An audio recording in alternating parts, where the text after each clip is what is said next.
The man who moved Hitler's armies had been dead for 3 months, and while he was alive, nobody in London had bothered to learn his name.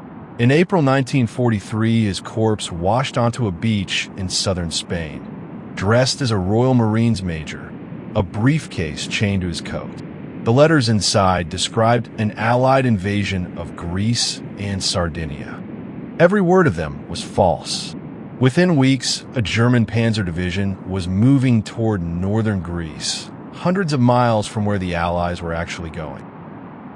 His name was Glyndwr Michael. He was born in Aberbargod, in the coal valleys of South Wales, and the records that survive of him are painfully thin. His father was a colliery laborer who died in 1925. His mother died in 1940. Sometime after that, he drifted to London, where he appears in the paperwork twice. Once as a man with no occupation and no means, and once as a body on the floor of a disused warehouse near King's Cross, poisoned by rat bait. He was 34. The inquest fell to Bentley Purchase, coroner for St. Pancras, who had spent the war quietly fielding a request British intelligence could not make out loud. Purchase understood what made this particular corpse valuable, and it was not the cause of death. It was the absence of a family. No next of kin to notify, no relatives to ask awkward questions, nobody to object when the body simply stopped existing on paper. Because London needed a body. In early 1943, the Allies had settled their next move, an amphibious invasion of Sicily, codenamed Husky. The problem was that Sicily was the obvious answer. Look at a map of the Mediterranean, and the island sits like a stepping stone between Tunisia and Italy. Any competent German staff officer could see it. The invasion did not need surprise so much as it needed the enemy to be confidently, expensively wrong about somewhere else. The idea had been sitting in a filing cabinet since September 1939. A memorandum from Naval Intelligence compared deceiving an enemy to fly fishing and became known as the Trout Memo.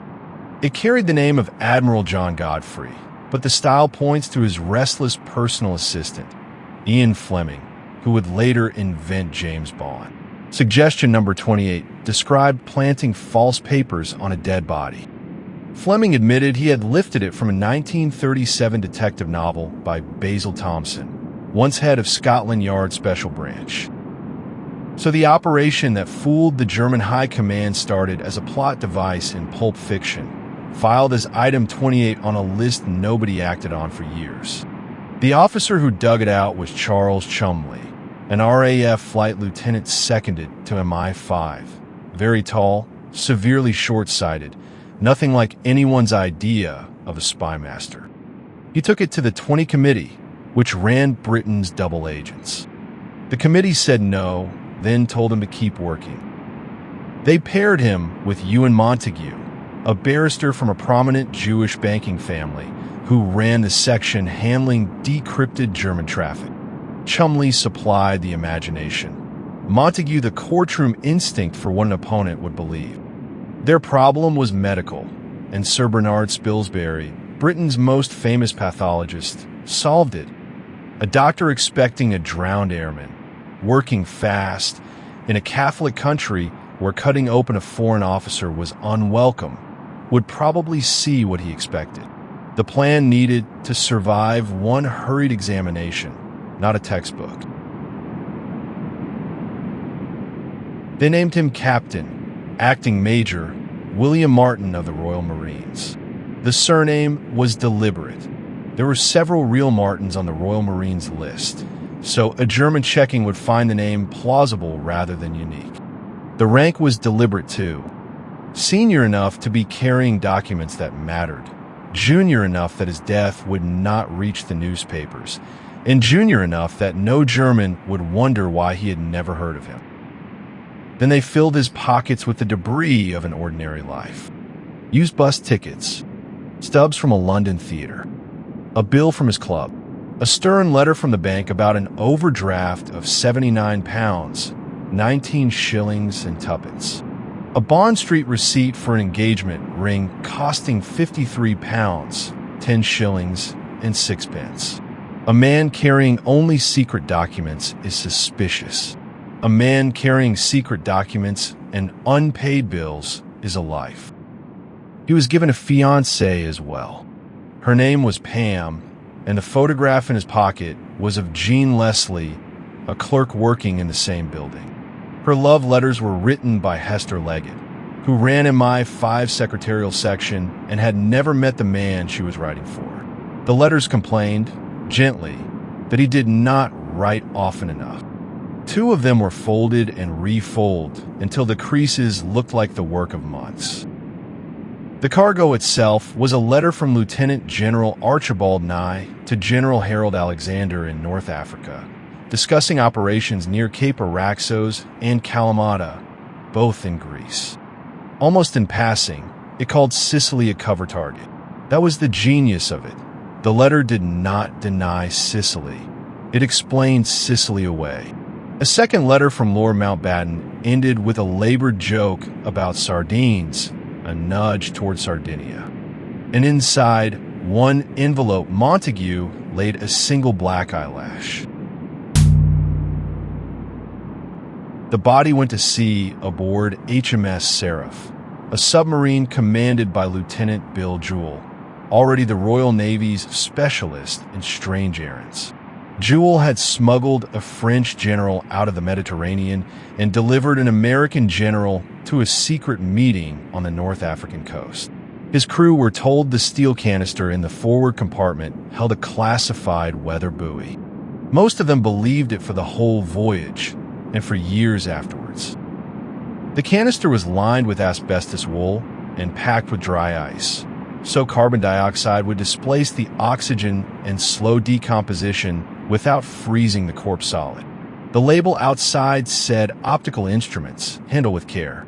It was driven overnight from London to Greenock in Scotland by a naval officer who had raced cars professionally before the war on the reasonable grounds that speed mattered more than comfort. Shortly after 4 in the morning on the 30th of April 1943, Seraph surfaced about a mile off Huelva. Jewell sent the ratings below and told his officers the truth. They inflated the life jacket, chained the briefcase to the belt of the trench coat, read a short passage of scripture over the water, and pushed him into the swell. Huelva had been chosen because its tides carried floating things onto the beach, and because the town happened to host one of the Abuer's most energetic agents in Spain. A local fisherman found the body around 9:30 that same morning and towed it ashore. The Spanish autopsy the next day recorded death by asphyxiation through immersion, with the body estimated to have spent roughly 8 days in the water. It was a hurried examination in warm weather on a corpse in poor condition. Whether the pathologist genuinely missed the phosphorus damage to the lungs or chose not to dwell on it has never been settled. On the 2nd of May, Major William Martin was buried in Huelva with military honors, a Spanish guard party, and a wreath. The British vice-consul attended and behaved exactly as a man in his position should, correct, mildly impatient about the missing documents, visibly more worried about paperwork than about secrets. Every note of anxiety he showed made the briefcase more valuable to the people already reading it. The briefcase had gone to Madrid, where Spanish naval staff performed a small piece of craftsmanship.